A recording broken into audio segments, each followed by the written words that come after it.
amigas, amigos,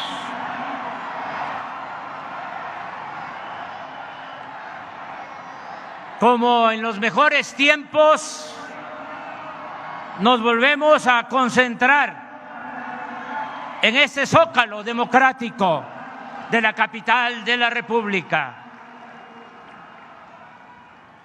Hoy cumplimos 3 años de gobierno y estamos de pie.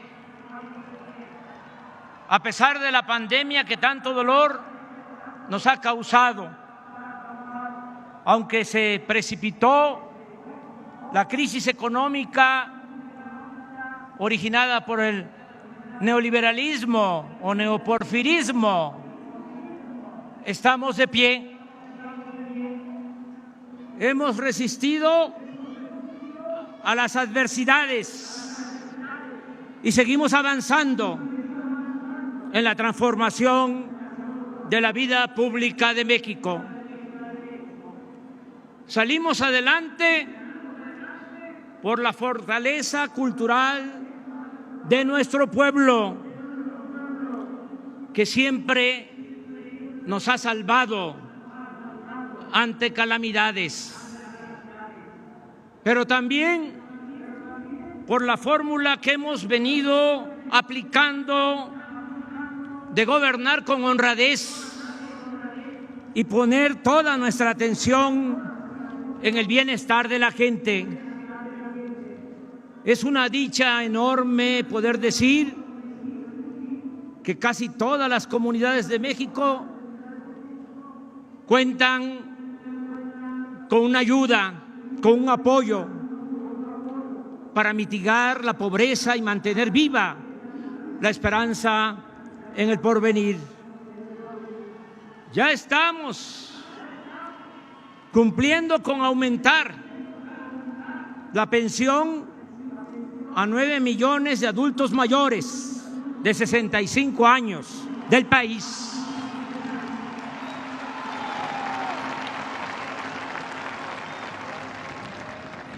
Aumentaremos la pensión para niñas y niños con discapacidad.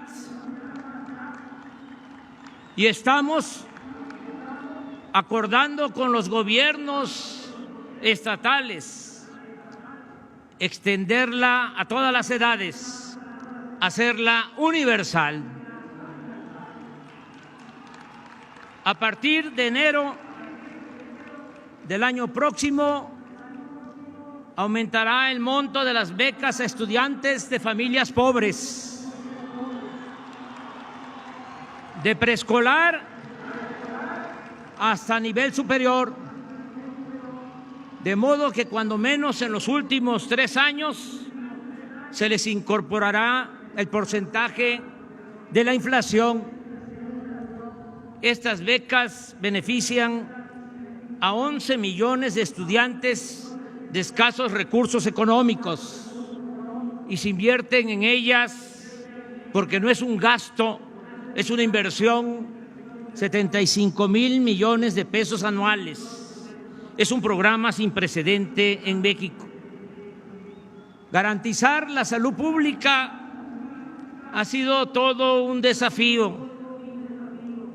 La corrupción en el sector salud llegó al extremo de que antes un pequeño grupo de proveedores de medicinas, entre los que se encontraban políticos corruptos del viejo régimen, vendían medicinas no solo a precios exagerados, sino incluso adulteradas o de bajísima calidad. Además, durante el periodo neoliberal fue tanto el abandono de la educación pública que no contamos, desgraciadamente, con los médicos que necesita el país. Deberíamos tener 3 médicos por cada 1,000 habitantes y solo tenemos 1.2. El control de la pandemia nos está permitiendo regresar a nuestro plan original de 4 puntos para mejorar los servicios de salud, médicos, medicamentos, buenas instalaciones y basificación a los trabajadores del sector. Está en marcha el programa de formación de médicos generales y se han ampliado las plazas para residentes o especialistas. La creación de nuevas escuelas de medicina, como la Escuela de Medicina del Gobierno de la Ciudad de México y las 40 escuelas de medicina y enfermería del Sistema de Educación Benito Juárez, nos han permitido tener más espacios para terminar con la absurda política de rechazar a quienes desean estudiar. Hemos abierto nuevos espacios de formación en hospitales de la Secretaría de Salud, el ISSSTE, el IMSS, Pemex, la Sedena, Marina. Esto nos ha permitido pasar de 8,000 médicos que se admitieron para especialización en 2018 a 18,000 en 2021. Y junto con becas que otorgaremos para hacer estudios en el extranjero, en el 2024 el déficit de especialistas se reducirá en 25%. Continuaremos con las compras consolidadas de medicina en México y en el extranjero para perfeccionar el sistema de abasto y distribución sin intermediarios ni corrupción, así como lo hicimos con las vacunas. En enero se iniciará un plan general de distribución de medicamentos apoyado por las Fuerzas Armadas, con transporte terrestre y aéreo para hacer llegar las medicinas hasta los centros de salud y hospitales más apartados del país.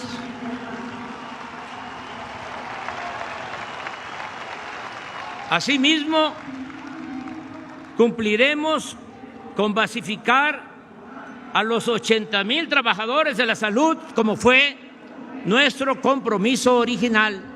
Adelanto que todos los que fueron contratados para atender la crisis sanitaria mantendrán su empleo. En síntesis, el sueño que quiero convertir en realidad es que al final del gobierno el sistema de salud pública permita que cualquier persona, sin importar su condición económica, social o cultural, sea atendida como lo merece, con médicos, especialistas, estudios y medicamentos gratuitos, y que la salud deje de ser, en definitiva, un privilegio y se convierta en un derecho universal de nuestro pueblo.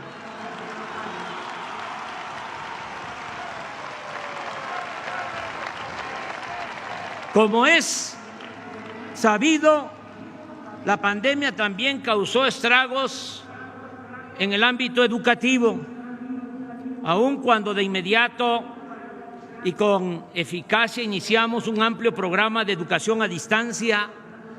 Nada puede sustituir la educación presencial, no solo porque es una forma de aprendizaje más efectiva, sino porque permite la convivencia social en la escuela.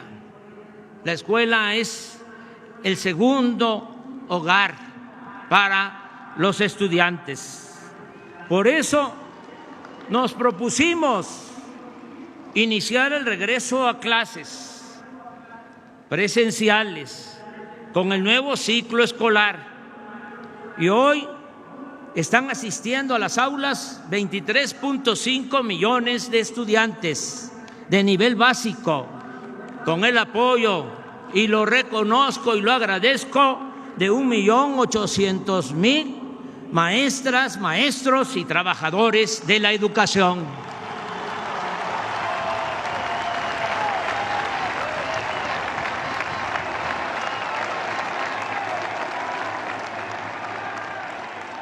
Con el programa La Escuela es Nuestra, a finales de este año se habrán entregado apoyos directos a sociedades de madres y padres de familia para el mantenimiento de 60,000 planteles, el 30% de todas las escuelas de educación pública, y seguiremos avanzando hasta llegar al 100% de los centros escolares del país.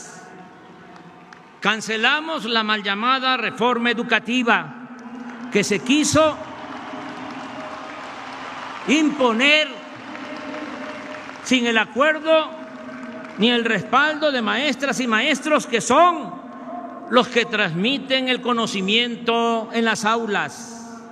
Al enmendar este absurdo y al tratar con respeto a los educadores, escucharlos y resolver sus justas demandas, hemos evitado conflictos y hemos contado con los maestros y con los padres de familia para ampliar la cobertura y mejorar la calidad de la enseñanza. Con el nuevo CONACYT, tendremos más investigadores y científicos que hagan aportaciones como la que significó la creación de los ventiladores para tratar enfermos graves de COVID. Y el año próximo, si todo marcha bien, contaremos con la vacuna patria.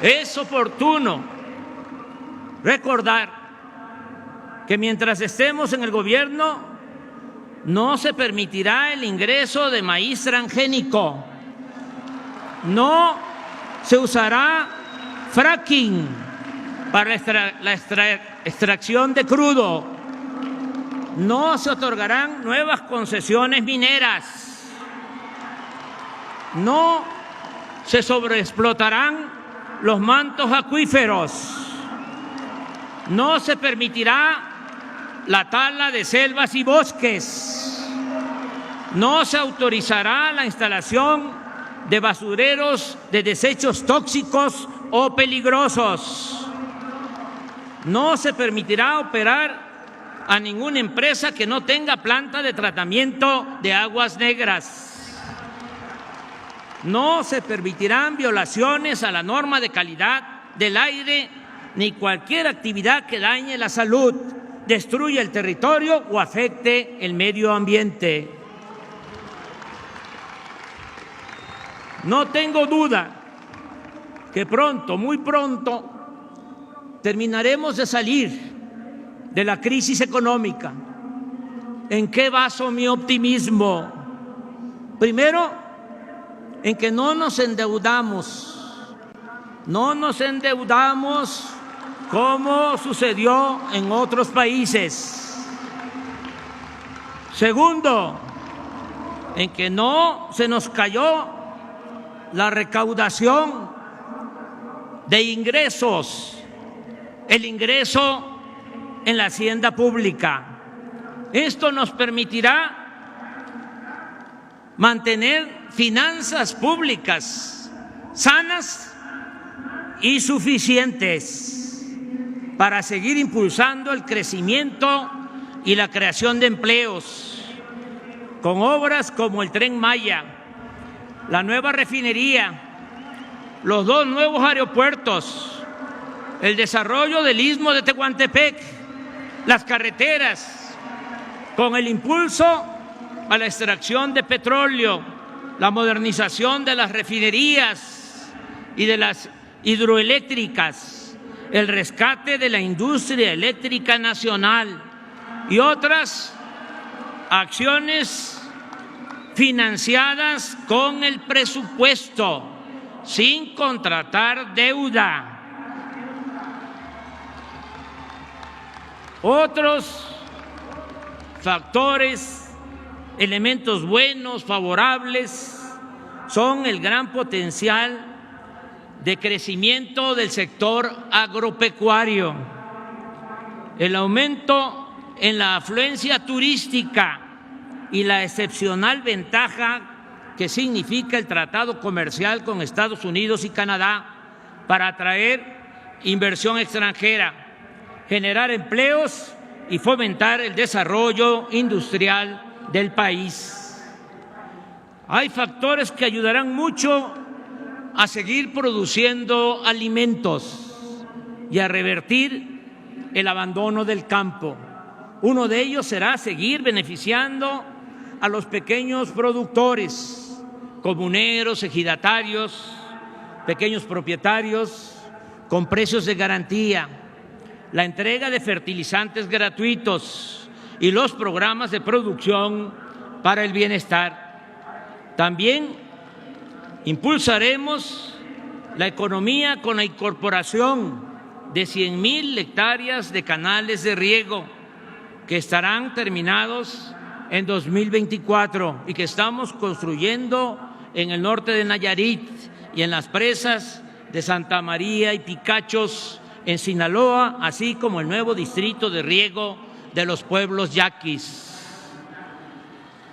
En el sector energético lograremos el objetivo de dejar de comprar en el extranjero gasolinas y diésel. Vamos a producir y vender estos combustibles en el mercado interno. Esto implicará no exportar petróleo crudo y transformar en México toda nuestra materia prima.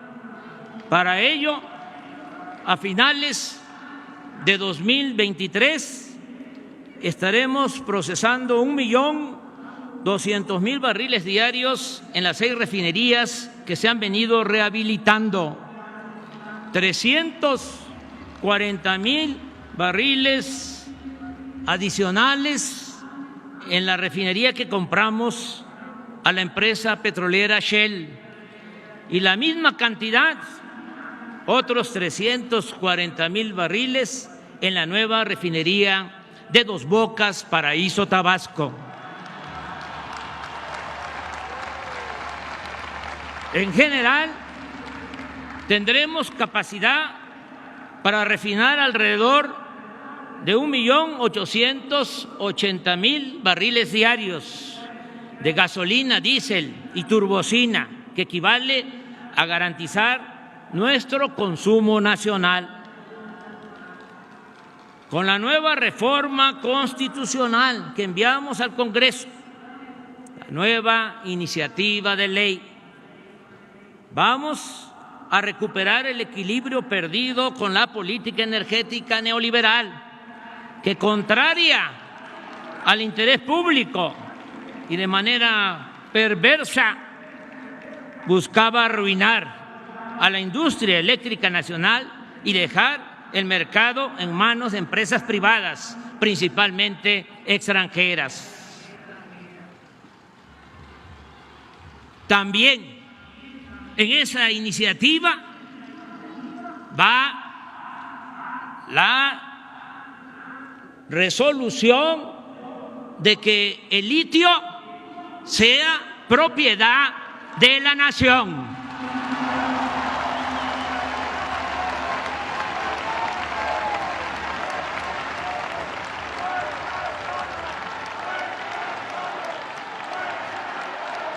Para garantizar la generación suficiente de electricidad, se ha iniciado un programa de modernización de turbinas y otros equipos complementarios en 16 hidroeléctricas.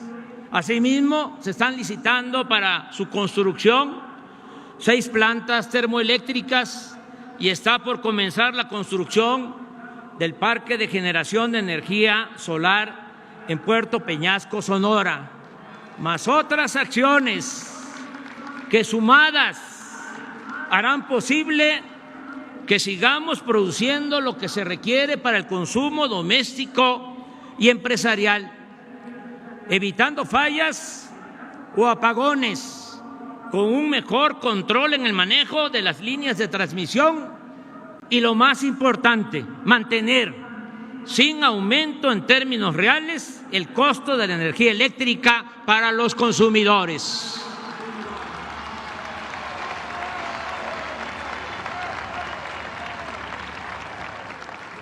La atención especial al sur-sureste está cambiando el perfil del desarrollo en nuestro país.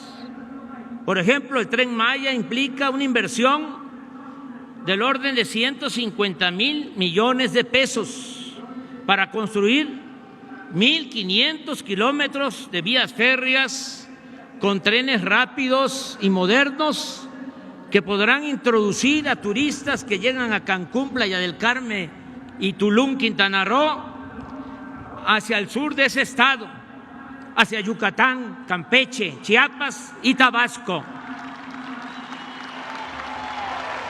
Se dispondrá de 42 trenes con 243 vagones, los cuales serán fabricados por la empresa Bombardier y Alstom en Ciudad Sagún del estado de Hidalgo,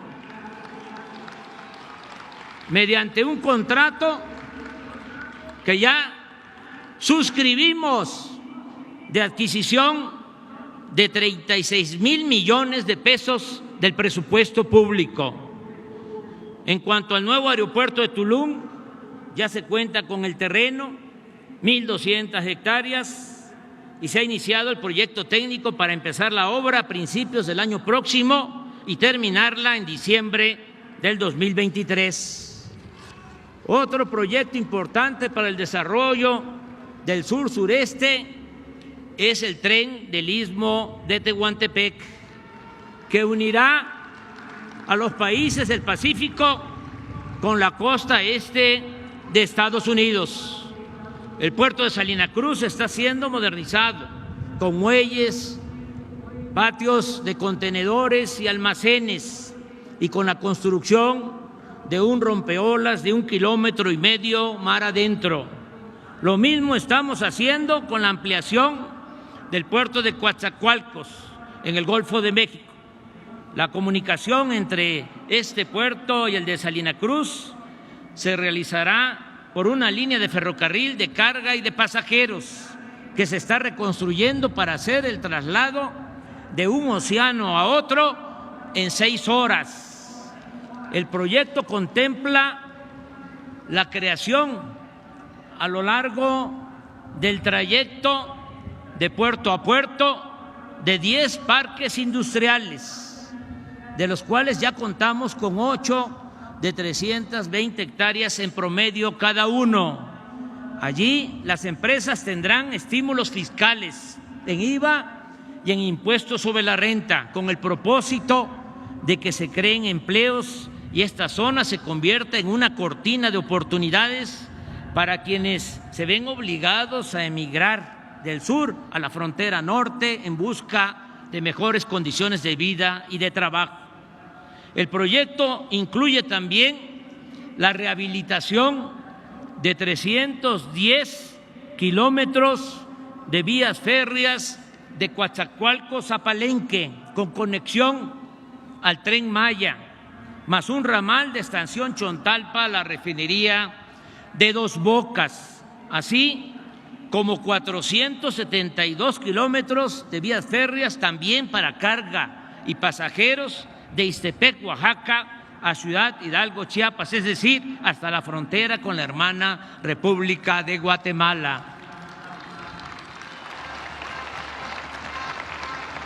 Tenemos un potencial turístico cuantioso, gracias a la riqueza geográfica, y algo que no debemos olvidar, gracias a las culturas de México.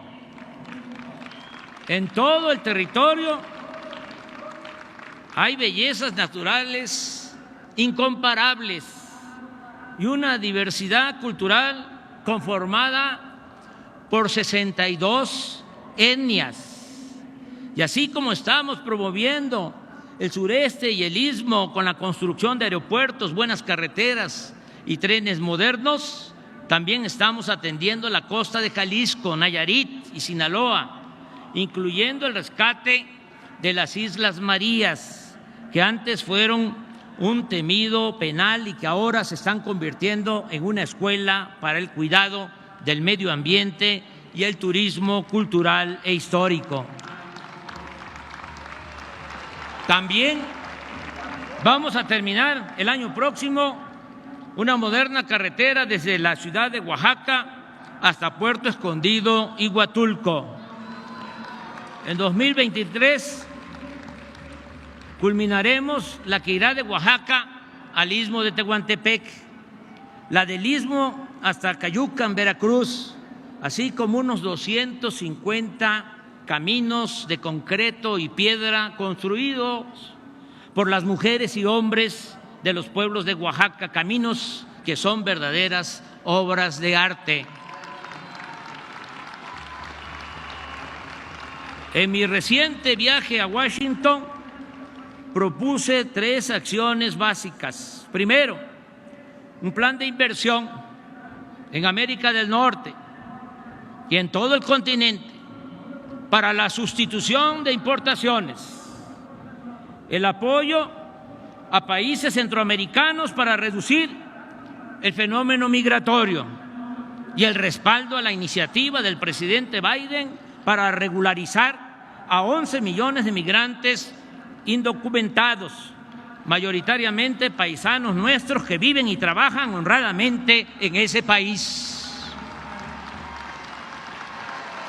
Le dije con toda franqueza al presidente Biden: íbamos a estar pendientes para ver el comportamiento de los legisladores, tanto del Partido Demócrata como del Partido Republicano, y que con todo respeto y franqueza nos íbamos a pronunciar en su momento para señalar lo que no haya significado solidaridad y reconocer la gratitud de quienes voten por esa iniciativa.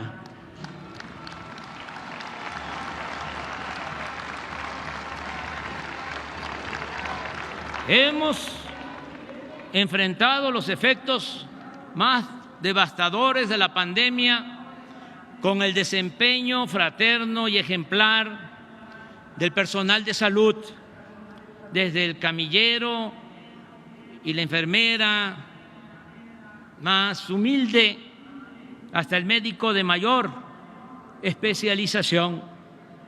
También nos ayudó mucho el haber contado a tiempo con la vacuna. Hoy el 86% de los mexicanos mayores de 18 años están protegidos, casi todos con 2 dosis. Ya empezamos a vacunar a jóvenes de 15 a 18 años y vamos a aplicar dosis de refuerzo comenzando con los adultos mayores.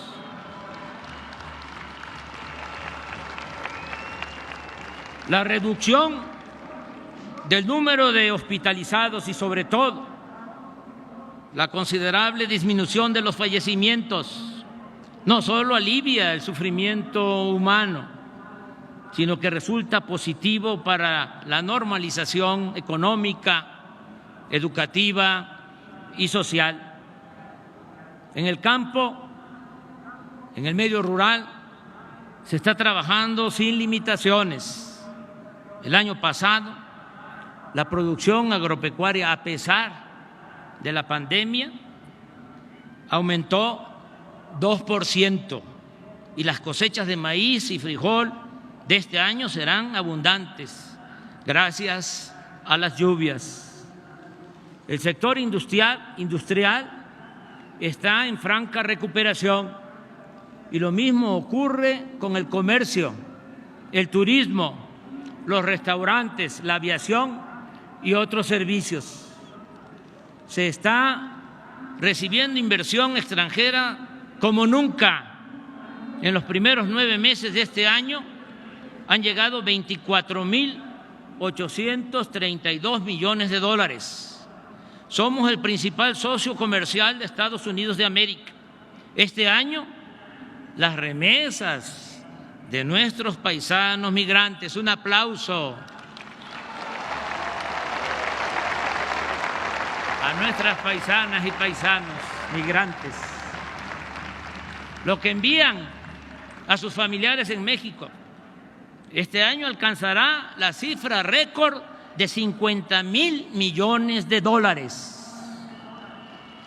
Hoy, por cierto, el Banco de México dio a conocer que las remesas en octubre pasado fueron de 4.819 millones de dólares, 34% más que el mismo mes del año pasado. Otro récord histórico. Gracias de todo corazón.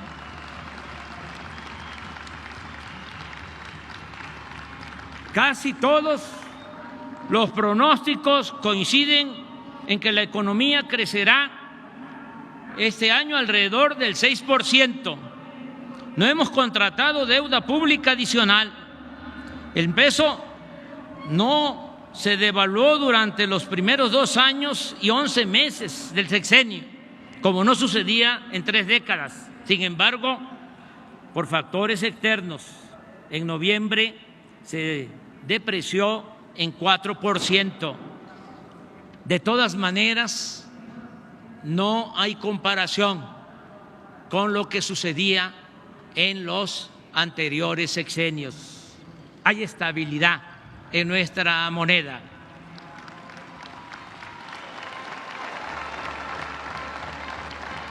Hoy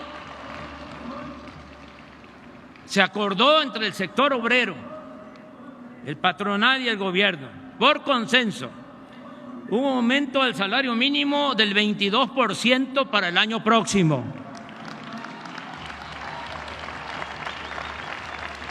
Lo cual significa que durante nuestra gestión el incremento al salario mínimo ha sido del 65% en términos reales, algo que no ocurría en más de 3 décadas. Y el salario mínimo en la zona fronteriza ha crecido más del doble en el tiempo que estamos en el gobierno. No hemos aumentado los precios de las gasolinas, el diésel y la electricidad en términos reales. El gas ha aumentado un poco por encima de la inflación, pero ya se establecieron precios máximos y se creó Gas Bienestar, que se irá ampliando para garantizar precios justos. Desde que llegamos al gobierno hasta la fecha, el índice de la Bolsa de Valores ha crecido en 19%. La inflación aumentó también recientemente, pero se mantiene en 7%, igual que en Estados Unidos. Se ha reducido 3% la tasa de interés que fija el Banco de México. Y si esa institución tenía a fines de la administración pasada reservas por 173.775 millones de dólares, actualmente ascienden a 199.310 millones de dólares, 25,000 millones de dólares más, un aumento del 15%. También es satisfactorio informar que hemos recuperado 1.395.000 empleos que se perdieron por la pandemia y se han creado 320,000 puestos adicionales, de modo que ahora se tiene la cifra más alta de la historia en cuanto a empleo formal, con 20.933.000 trabajadores registrados, inscritos en el Instituto Mexicano del Seguro Social y con un salario promedio también inédito de 13,000 pesos mensuales. La pandemia, con el apoyo de todas, de todos los mexicanos, porque se gobierna con el pueblo, esa es la democracia, gobierno del pueblo, para el pueblo y con el pueblo.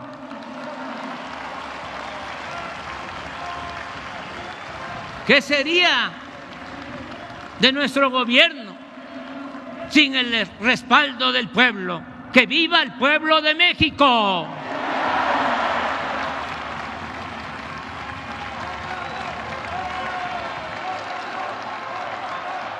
La pandemia no desembocó en una crisis de consumo. Gracias, como ya lo expresé, a las remesas y a los apoyos de los programas de bienestar que llegan y se aplican de abajo hacia arriba, no como antes, que primero eran los de arriba, porque decían que si llovía fuerte arriba, goteaba abajo, como si la riqueza fuese permeable o contagiosa. Que se vayan al carajo con ese cuento.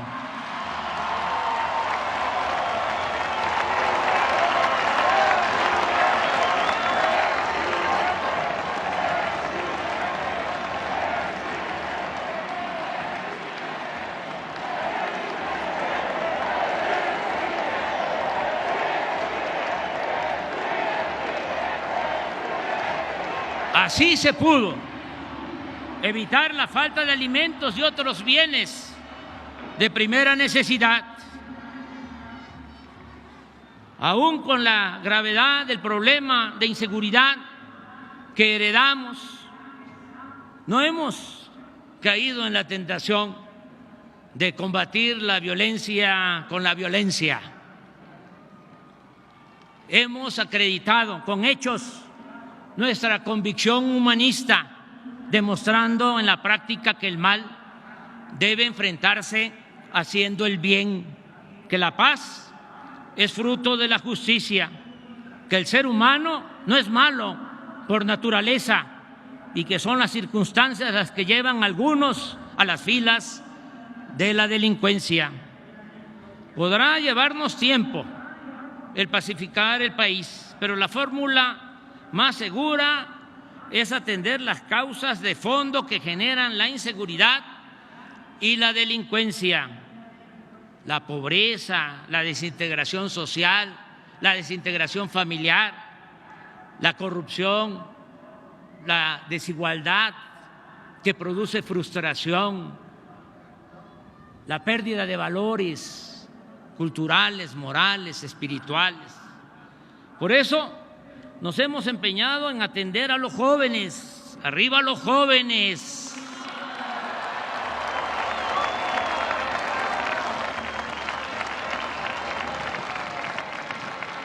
Al que no se incorpora al estudio o al trabajo, tiene oportunidades de hacerlo.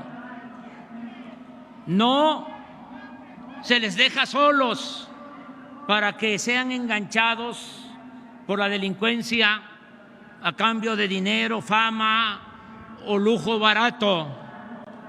La verdadera confrontación con los jefes de las bandas, la real, la profunda, la importante, es evitar que se lleven a los jóvenes, que recluten a los jóvenes, quitarles el semillero, impedirles que cuenten con un ejército de reserva para delinquir. Con los programas de bienestar lo estamos logrando, garantizándole el apoyo a los jóvenes y la oportunidad al trabajo y al estudio. Todos los días trabajamos con ese propósito de manera coordinada en el Gabinete de Seguridad y hemos logrado reducir en 3 años el robo de combustibles, el llamado huachicol, en 95%. Los homicidios en apenas 0.7%, porque nos los dejaron muy arriba y tuvimos primero que contener el avance y ya vamos poco a poco disminuyendo la incidencia de este tipo de delitos, homicidio. En cambio, el robo de vehículo lo hemos bajado en 29%, el secuestro en 20%, y así en casi todos los delitos del fuero común y federal.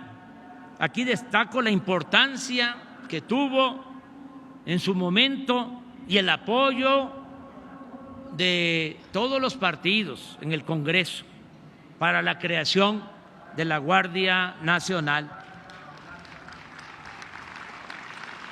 Esta institución ya cuenta con 100,000 elementos, los cuales operan en casi todas las regiones del país, desde 207 cuarteles construidos, 207 cuarteles construidos en estos 3 años por los ingenieros militares. Las acusaciones de que estamos militarizando al país carecen de toda lógica y de la más elemental buena fe.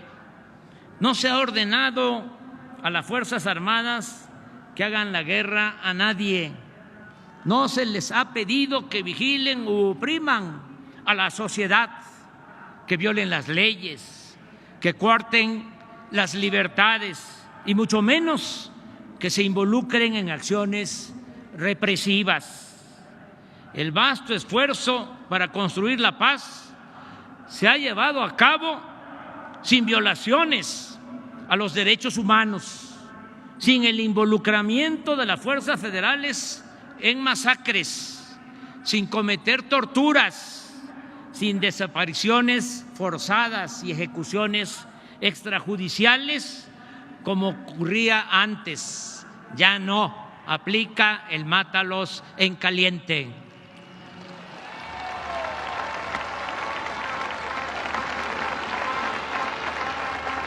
Por el contrario, en esta nueva etapa, la generosa y decisiva participación de nuestros soldados y marinos en auxilio a la población ante desastres, inundaciones, temblores, en acciones también de desarrollo, bienestar y paz, es refrendo de su lealtad al pueblo y a las instituciones civiles.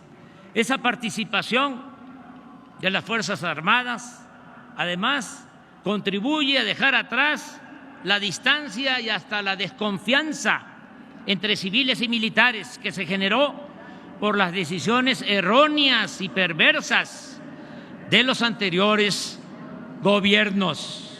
Por eso reitero, las Fuerzas Armadas, no lo olvidemos, nacieron con la Revolución Mexicana. No es un ejército de élite, no pertenece a la oligarquía, no es igual a otros ejércitos del mundo. Las Fuerzas Armadas surgen del pueblo, los soldados son pueblo uniformado. Por eso, mi reconocimiento a la Secretaría de Marina y a la Secretaría de la Defensa Nacional por su entrega y por su respaldo. Como he sostenido por años, la corrupción no solo se debe combatir por razones morales, sino también por la gran cantidad de recursos que se recuperan para el desarrollo y el bienestar del pueblo. En vez de conseguir como lo hacían antes, líneas de crédito para endeudar al país, como era la práctica neoliberal durante los periodos de crisis. Nosotros optamos por intensificar el combate a la corrupción. En el primer año de gobierno logramos, entre otras medidas, eliminar, porque eso es corrupción legalizada, la condonación de impuestos a grandes contribuyentes, grandes empresas, los grandes bancos, beneficiarios del influyentismo, que no pagaban impuestos. Y se estableció en la Constitución también que la corrupción es delito grave, pues no lo era desde el tiempo que se reformó el Código Penal en el gobierno de Carlos Salinas de Gortari. Gracias a ello se ha fortalecido la hacienda pública. A pesar de la pandemia, en 3 años aumentamos la recaudación en 400,000 millones de pesos y fuimos de los pocos países en el mundo, creo 2 países solamente, en los que no cayó el ingreso tributario. Seguimos ahorrando en los costos de construcción de obras y en la contratación de servicios. La mejor demostración de las ventajas de esta estrategia se advierte con claridad en el comparativo entre la construcción del aeropuerto Felipe Ángeles y el fallido proyecto del aeropuerto de Texcoco. Esa obra, cancelada por la decisión del pueblo, tenía un costo estimado de 300,000 millones de pesos.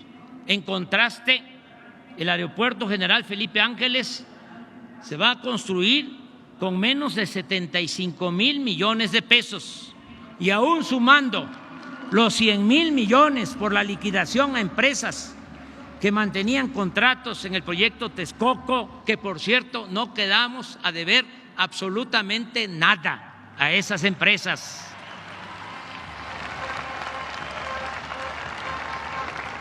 Con todo, obtendremos un ahorro de alrededor de 125,000 millones de pesos.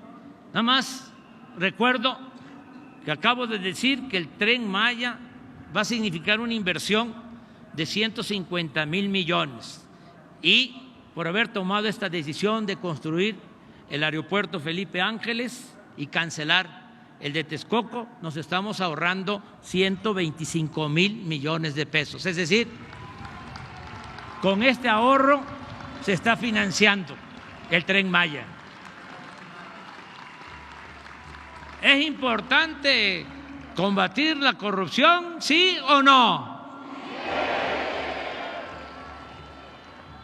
Con la política de combate a la corrupción y con la política de austeridad republicana hemos ahorrado en los 3 años 1.400.000 millones de pesos. La cancelación de fideicomisos y fondos que se manejaban de manera discrecional, deshonesta y en beneficio de minorías también nos ha permitido liberar más presupuesto en beneficio del pueblo. Se ayuda de manera directa con recursos económicos a productores y pescadores. Se restablecieron los precios de garantía. Apoyamos a 440,000 campesinos que están sembrando árboles frutales y maderables en 1 millón de hectáreas. Es también una dicha enorme poder decir aquí, en este zócalo democrático, que el programa de reforestación más importante del mundo, la inversión más cuantiosa, 1.300 millones de dólares del programa Sembrando Vida, no se ve en ningún otro país del mundo.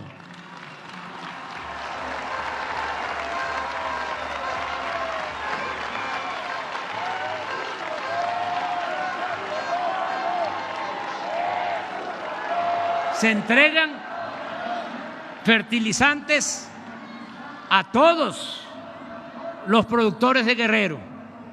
Más de 300,000 productores de Guerrero reciben de manera gratuita sus fertilizantes, así como 68,000 campesinos pobres de Puebla, Tlaxcala y Morelos. Y el próximo año se incluirá a productores de Chiapas, Oaxaca, Zacatecas, Durango y Nayarit.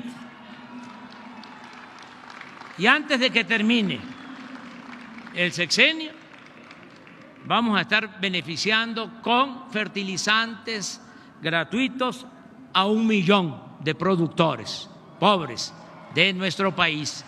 Que coman los que nos dan de comer.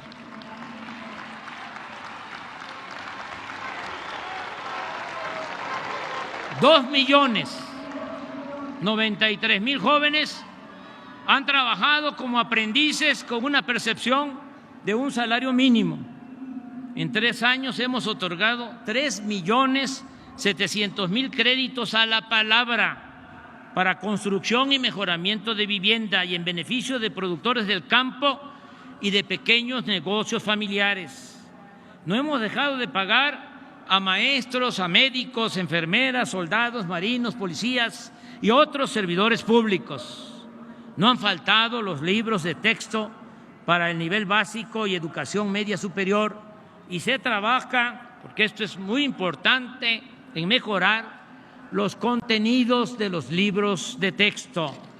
Están terminadas o en proceso 145 universidades públicas.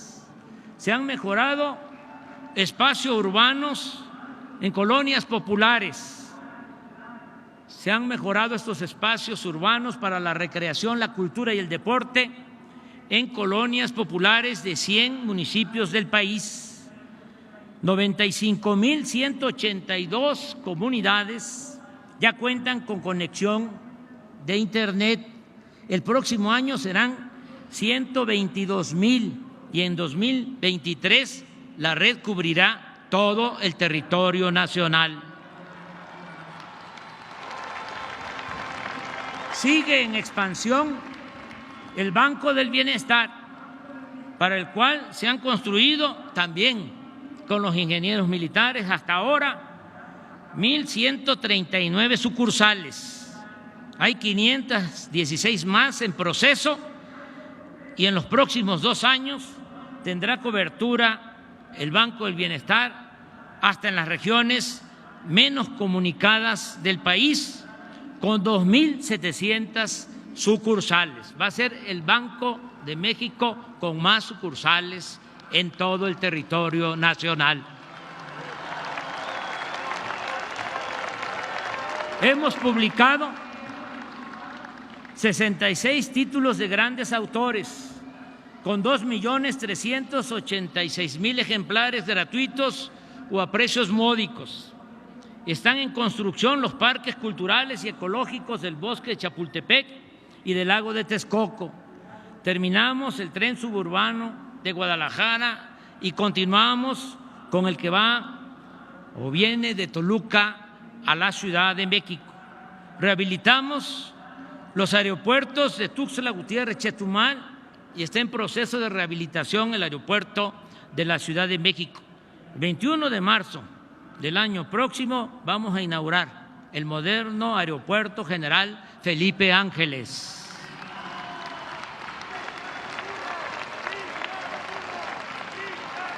Hemos invertido 34,000 millones de pesos en el mantenimiento de 40,000 kilómetros de carreteras del país. Se están construyendo caminos rurales y modernizando carreteras en casi todos los estados de la República. Desde enero de este año se aplica en la frontera sur la misma política de estímulos fiscales que iniciamos en 2019 en la frontera norte. Se implementó el Programa Nacional de Búsqueda y Localización de Personas Desaparecidas por la Violencia. Continuaremos con la investigación, es un compromiso que adquirimos y los compromisos se cumplen.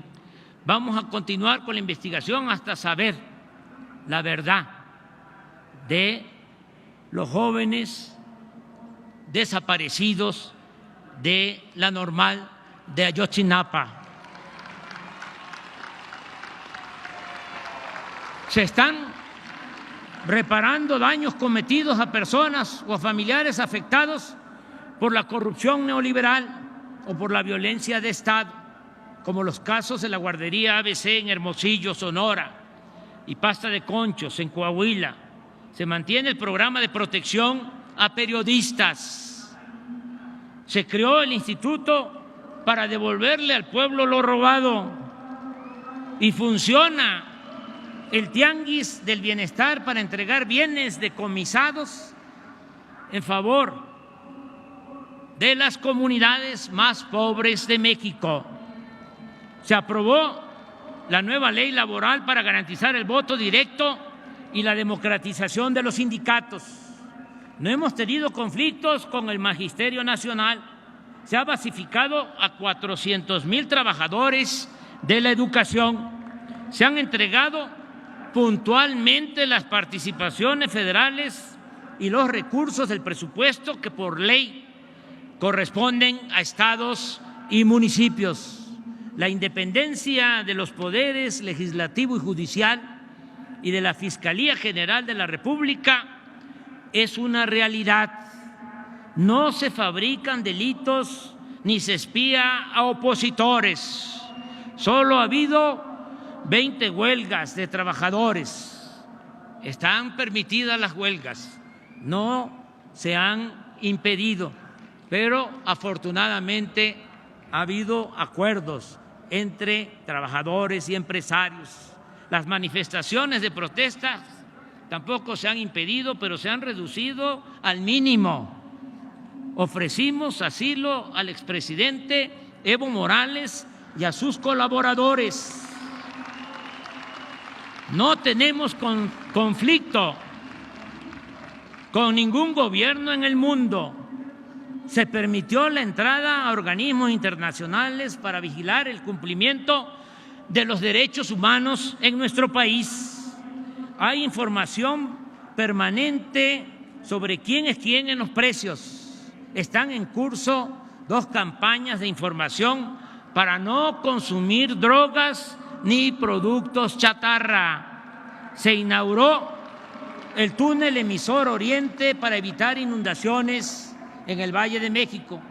Nuestro país fue electo casi por unanimidad para integrar el Consejo de Seguridad de la ONU. El 9 de noviembre pasado presidí ese consejo y propuse la aplicación de un plan de bienestar y fraternidad para ayudar a 750 millones de pobres del mundo que sobreviven con $2 diarios. Vamos a presentar la iniciativa a la Asamblea General y estoy seguro que va a ser aprobada. De igual manera,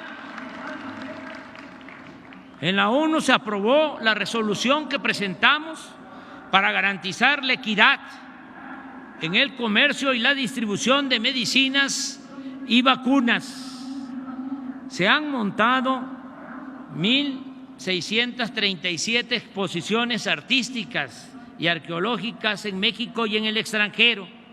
925 deportistas y entrenadores de alto rendimiento han recibido de manera directa apoyos para su preparación por un monto global de 500 millones de pesos. En las Olimpiadas de Tokio, los deportistas mexicanos compitieron con profesionalismo y dignidad. Obtuvieron 4 medallas de bronce. Asimismo, los deportistas paralímpicos nos trajeron 7 medallas de oro, 2 de plata y 13 de bronce. Se lleva a cabo el proyecto Agua Saludable para la Laguna de Coahuila y Durango. Se resolvió el conflicto de la cervecera en Mexicali, el de la presa El Zapotillo en los Altos de Jalisco. el bloqueo de la carretera de Cardel a Poza Rica, la compra a sobreprecio de la planta de fertilizantes. Van a devolver $200 millones.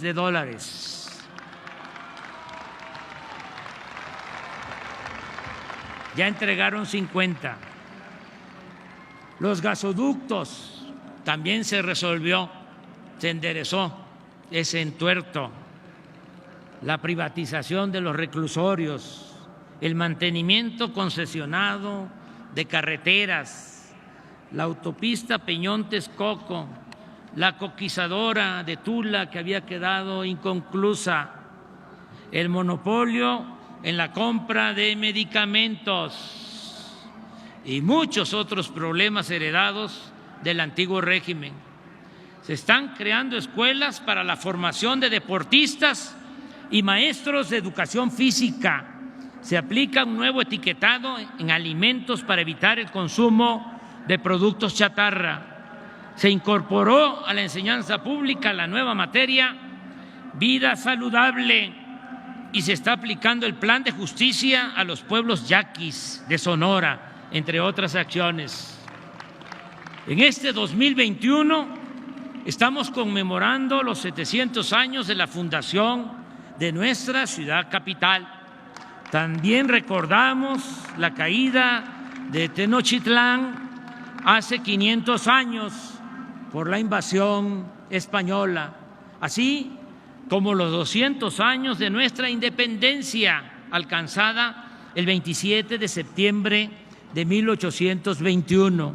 En este contexto se celebraron 16 actos conmemorativos, se montaron 2 grandes exposiciones en el Museo de Antropología e Historia y en el edificio de la SEP sobre la grandeza de México, con piezas arqueológicas y códices que están en custodia en el extranjero, que nos las prestaron y que están en custodia en comunidades y en los museos de nuestro país.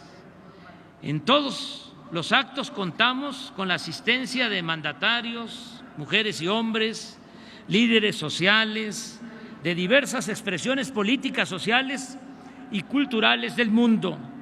Destaco la reedición de 2.100.000 libros que se están distribuyendo de manera gratuita.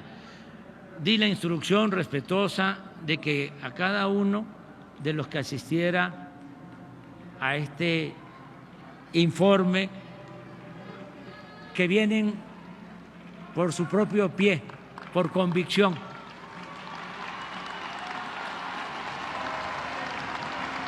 porque la lectura ayuda mucho, el fomento a la lectura, que a cada uno de los asistentes les entregaran un libro.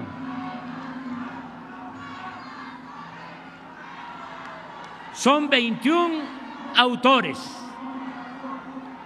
excelentes, de lo mejor, autores que han dejado con sus obras constancia, sobre todo de la grandeza cultural de México.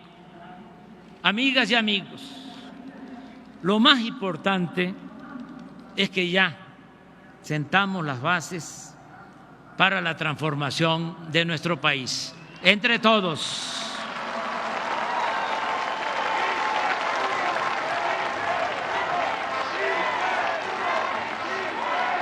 En 3 años ha cambiado, en 3 años ha cambiado como nunca la mentalidad del pueblo,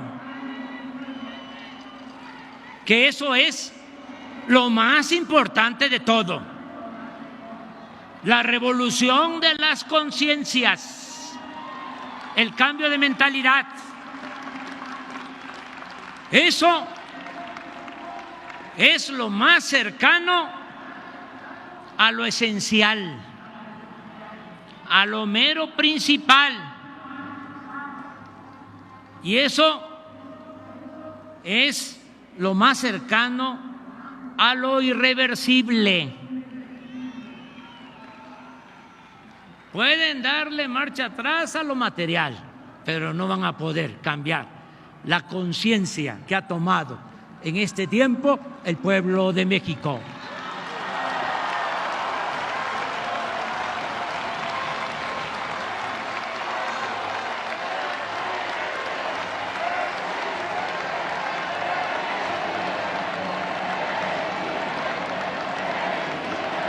Hoy se respeta la Constitución,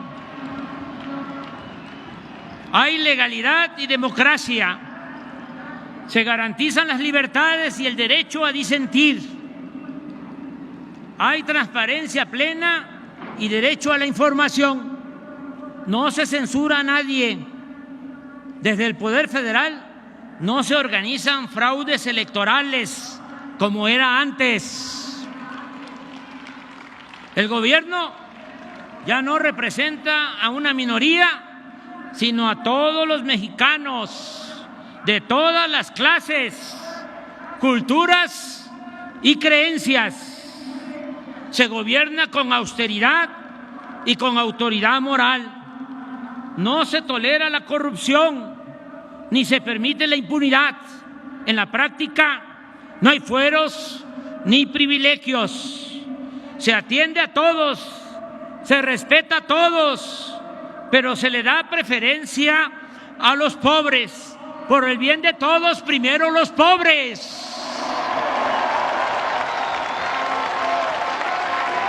Se protege la naturaleza, se auspicia la igualdad de género, se repudia la discriminación, el racismo y el clasismo, se fortalecen valores morales, culturales y espirituales, se cuida y se promueve el patrimonio cultural e histórico de México.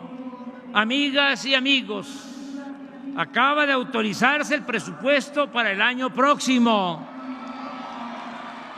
Agradezco a los legisladores de nuestro movimiento su respaldo consciente y en favor de la transformación.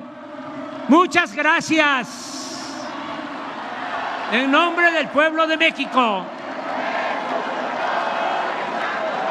tendremos recursos para atender por convicción y humanismo a los más desposeídos y necesitados de México.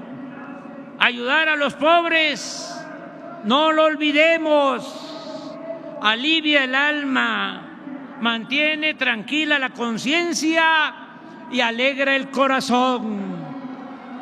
Pero este fraterno proceder implica también algo adicional, no poco importante. Atender a los más pobres es ir a la segura para contar con el apoyo de muchos, de millones, cuando se busca transformar una realidad de opresión y alcanzar el ideal de vivir en una sociedad mejor. Nada bueno se puede esperar, en cambio, de políticos corruptos, de la prensa que se vende o se alquila, de intelectuales convenencieros y de potentados dominados por la codicia. La clave está, esto para los jóvenes que quieran formarse y dedicarse al noble oficio de la política. La clave está en la frase del presidente Juárez: con el pueblo todo, sin el pueblo nada.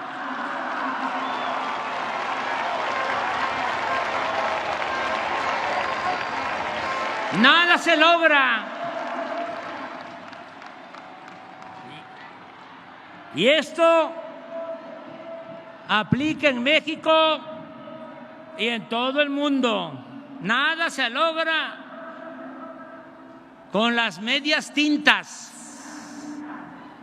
Los publicistas del periodo neoliberal, que ya se fue, se está terminando esa pesadilla.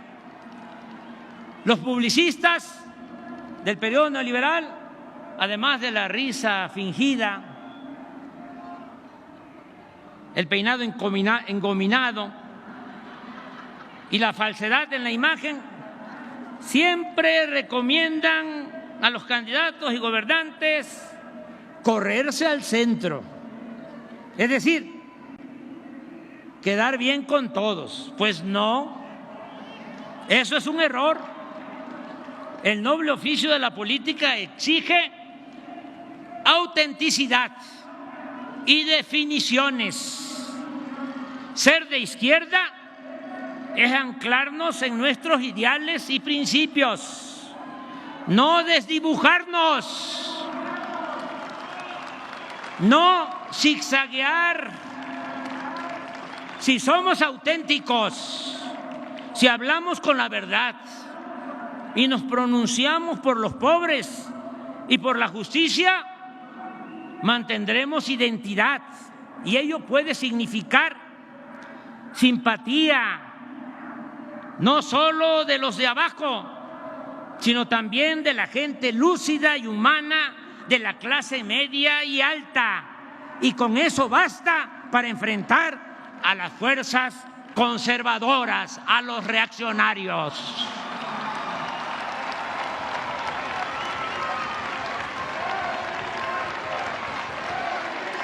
En abril del año próximo vamos a probar de nuevo qué tanto respaldo tiene nuestra política de transformación.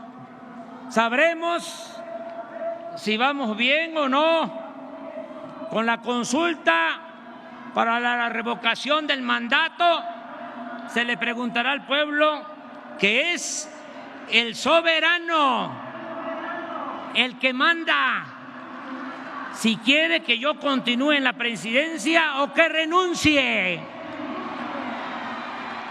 Este ejercicio, este método creado por nosotros, elevado a rango constitucional, no solo resolverá si me voy o me quedo, establecerá además el procedimiento para hacer realidad el principio de que el pueblo pone y el pueblo quita. Es sembrar, establecer en nuestro país un precedente. Nada de que me eligieron por 6 años y puedo hacer lo que me dé la gana. No, el pueblo tiene que mantener todo el tiempo el poder en sus manos.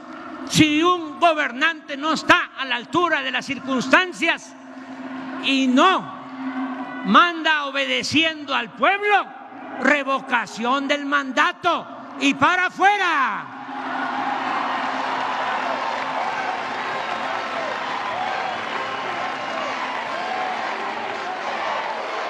Por eso llamo a participar a todas y a todos los mexicanos, militantes de partidos o ciudadanos apartidistas, para poner en práctica el método de la revocación del mandato hasta convertirlo en un hábito democrático.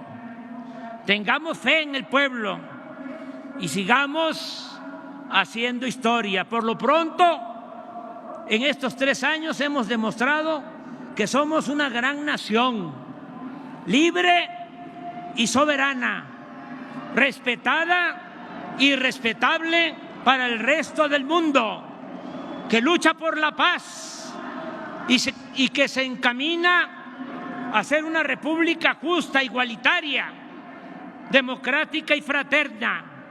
Y eso ha sido una obra, repito, de todas y de todos.